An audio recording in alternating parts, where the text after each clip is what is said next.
औज़ुबिल्लाहिमिनश्शैतानिर्रजीम बिस्मिल्लाहिर्रहमानिर्रहीम अस्सलाम वालेकुम डियर स्टूडेंट, उम्मीद करता हूँ कि आप ठीक होंगे। आज बहुत ही मोस्ट इंपॉर्टेंट टॉपिक आपकी खिदमत में लेकर हाजिर हुआ हूँ। देखिए क्वेश्चन नंबर 1 है हमारा, in problem find the general solution of D. ठीक है, हमने फाइंड करना है जनरल सॉल्यूशन। ठीक है ना।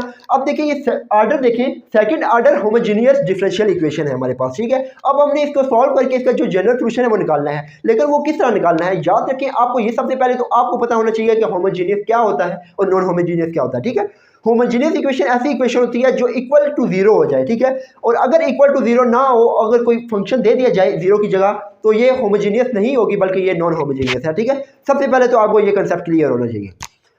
अब देखें सेकंड आपका कंसेप्ट ये होना चाहिए कि Y double dash and Y dash ये डेरिवेटिव ही है। ठीक है, ये मैं आपको थोड़ा सा कंसेप्ट इसका दे रहा हूँ, इधर देखिए आप। इंशाअल्लाह ताला आपको 100% जो कंसेप्ट है क्लियर होगा, लेकिन वीडियो को स्किप ना करिएगा ताकि आपको मुकम्मल समझ आ सके। अब देखिए आपने क्या करना है, वाई डैश जो है ना, वाई डैश इक्वल होता है D Y over D X के। ठीक है, ये तो आपको पता है। वाई डैश सिंगल डैश किसके होता है, D Y over D X के। और जो वाई डबल डैश होता है वो होता है D square Y over D X square के। ये कैसे होता है मैं आपको समझाता हूँ। जैसे देखें Y dash D Y over D X होता है। ठीक है, अब देखिए वाई डबल डैश जो है क्या होगा, डबल डैश एक और बार आपने डेरिवेटिव लेना है। तो जब इसका वाई डैश का एक और बार डेरिवेटिव लेंगे तो वो कुछ इस तरह का आएगा, D Y over D X. इसी का D Y over D X का डेरिवेटिव ले रहे हैं ना, दोबारा लेंगे तो डी टी क्या हो जाएगा, डी स्क्वायर हो जाएगा वाई ओवर डी एक्स क्या होता है, बेस में पावर है, डी एक्स स्क्वायर हो जाएगा। ठीक है, अब देखिए D square Y over D X square आ रहा है ना, तो इसका मतलब है जो वाई डबल डैश है ना वो D square Y over D X square के इक्वल है। ठीक है, उसके बाद आप ये समझें कि वो अब हमने असल चीज़ क्या करनी है, ये तो आपको पता चल गया, लेकिन हमने वाई डैश की जगह कुछ चीज़ पुट करनी है। वो हमने ये करना है कि अब देखिए वाई डैश जो है ना D Y over D X है ना, तो आप लेट कर लें आपके डी ओवर डी एक्स जो है वो इक्वल है, डी ओवर डी एक्स जो है वो किसके इक्वल है, एम के। जब एम के इक्वल हो जाएगा ना, जो वाई डैश है ना वो एम वाई हो जाएगा। एम वाई कैसे होगा, डी वाई और डी एक्स होता है ना, डी और डी एक्स एम हो जाएगा और साथ वाई जो है वो इसी तरह लिखा जाएगा। तो आप देखिए इधर वाई डैश किसके इक्वल हो जाएगा, डी और डी एक्स किसके इक्वल है, एम के, और साथ ही वाई आ गया। ठीक है, अब देखिए वाई डबल डैश किसके इक्वल हो जाएगा। अब देखिए ये वाई डबल डैश ये है ना, डी और डी एक्स मैंने कहा एम के इक्वल है, और डी और डी एक्स फिर आया ना, ये डी और डी एक्स ये भी एम के इक्वल होगा और साथ क्या है, वाई आएगा। अब देखिए इसको जब मल्टीप्लाई करेंगे एम क्या हो जाएगा, एम स्क्वायर हो जाएगा, वाई हो जाएगा। ठीक है, अब देखिए हमें पता चल गया कि वाई डैश और वाई डबल डैश की वैल्यू क्या आई है, वो आपने पुट करनी है। ठीक है, जब आप इधर पुट करेंगे तो क्या होगा, वाई डबल डैश की जगह क्या करेंगे, M square Y, and Y single dash की जगह करेंगे एम वाई इक्वल टू 0। अब देखिए सेकंड स्टेप आपने ये करना है कि जो वाई है ना वो आपने कॉमन ले लेना है। ठीक है, अब देखिए आपने कॉमन ले लिया और फिर उसके बाद आपने ये करना है 4m square plus m equal to 0। अब आपने देखें दोनों चीज़ें जीरो के इक्वल हैं, आपने ले लेनी है, वाई भी जीरो है, फिर सेकंड क्या जीरो है, 4m square plus m equal to 0। ठीक है, अब दो वैल्यू आपके पास जीरो आ गई, लेकिन आपने इस क्वेश्चन में बताना है कि जो y जीरो आया है ये है क्या, y जीरो कौन सा सोल्यूशन है, ये ट्रिवियल सोल्यूशन होता है। ठीक है, ये आप अपने माइंड में बिठा लें कि जो y इक्वल होता है जीरो के, ये एक ट्रिवियल सोल्यूशन होता है। आप इधर लिखिए y equal to 0, y equal to 0 is a trivial solution and for, ये आपने थोड़ी सी अंग्रेजी लिखनी है, and for non trivial solution, and for non trivial solution, and for non trivial solution.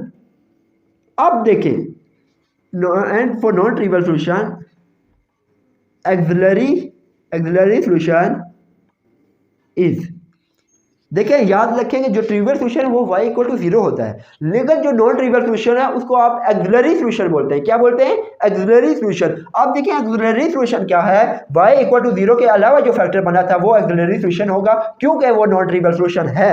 अब देखें अब इसको सॉल्व करेंगे, क्योंकि जो ट्रिवियल सोल्यूशन है वो तो सॉल्व हो चुका है, होता है ही नहीं, लेकिन जो नॉन ट्रिवियल सोल्यूशन है जिसको हम एक्सिलरी सोल्यूशन कहते हैं, उधर से हमने m की वैल्यू फाइंड आउट कर लेनी है। अब देखिए 4m square plus m plus equal to 0 हो गया। अब हमने m कॉमन ले लिया, 4m स्क्वायर प्लस 1 आ गया इक्वल टू 0। ये तो आप कॉमन ले लेंगे। अब यहाँ से आपने m की वैल्यू निकाल लेनी है, m की वैल्यू जो कि आएगी m इक्वल टू 0 एंड 4 देखिए आपने m कॉमन जब लिया तो 4m आया, 4m प्लस 1 आया। अब देखिए 4m प्लस 1 किसके इक्वल हो जाएगा, 0 के, एंड अब m की वैल्यू निकल आएगी -1/4। अब देखिए m की वैल्यू भी आपके पास 2 दे दी, m निकल आई है। ठीक है, अब आपने क्या करना है, इससे जो नेक्स्ट स्टेप है वो आपने कंप्लीमेंट्री सोल्यूशन निकालना है। कौन सा सोल्यूशन निकालना है? कंप्लीमेंट्री। ठीक है बच्चों, बिल्कुल भी आपने टेंशन नहीं लेना, इंशाल्लाह ताला जो समझा रहा हूँ ना वो आपको 100% क्लियर होगा। लेकिन बस थोड़ी सी तवज्जो करें और जो मैं पढ़ा रहा हूँ वो आप साथ साथ नोट करें, और जो स्टेप मैं बताता जा रहा हूँ बार बार रिपीट कर रहा हूँ, इसका मतलब ये है कि वो आप अपने ज़हन में बिठा लें, और इंशाल्लाह ताला कोई भी क्वेश्चन आएगा ना second order non differential equation आप इजीली सॉल्व कर लेंगे। ठीक है, अब देखिए m की वैल्यू जब आपके पास आ गई है तो आपने नेक्स्ट स्टेप करना है कंप्लीमेंट्री सॉल्यूशन। क्या करना है? Complementary solution. आप देखिए कंप्लीमेंट्री सॉल्यूशन करेंगे आप, कंप्लीमेंट करना, complementary solution for complementary solution is. Complementary solution कैसे निकालते हैं? याद रखें कि हमने कंप्लीमेंट्री सॉल्यूशन किसका निकालना है? y का निकालना है ना, तो आपने लिख देना है y के नीचे c इज इक्वल टू, अब देखें m की वैल्यू कितनी आई है? 2 आई है, तो कांस्टेंट कितने होंगे? 2 होंगे। अब देखें c1 तो मैंने लिख दिया, ये याद रखना है e की पावर जो m की वैल्यू होगी ना वो m की वैल्यू 0 है, 0 लिख दी और उसके साथ x आ गया। ठीक है, इसी तरह c2 आ गया, e की पावर क्या आ गया? -1/4 आ गया। ठीक है, x आ गया।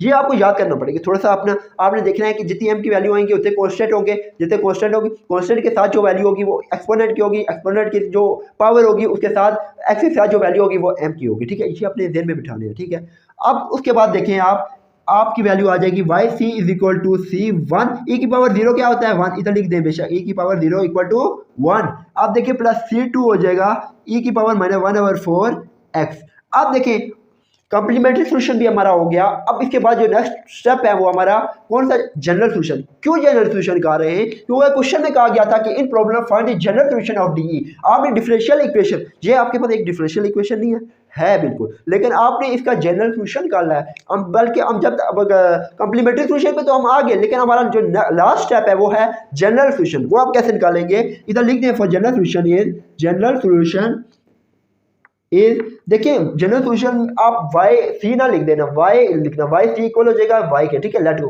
क्योंकि जनरल सॉल्यूशन निकालना है वो y में ही होना चाहिए। अब देखिए c1 प्लस c2 e की पावर -1/4 x, ये आपका आ गया जनरल सॉल्यूशन। कितना इजी है। ठीक है, सिर्फ तो आपने थोड़ी सी तवज्जो करनी है। अगर ये आपको वीडियो हमारी पसंद आई को इसको लाइक शेयर एंड सब्सक्राइब जरूर करें। मिलते हैं नेक्स्ट वीडियो में, जब तक के लिए खुदा हाफिज।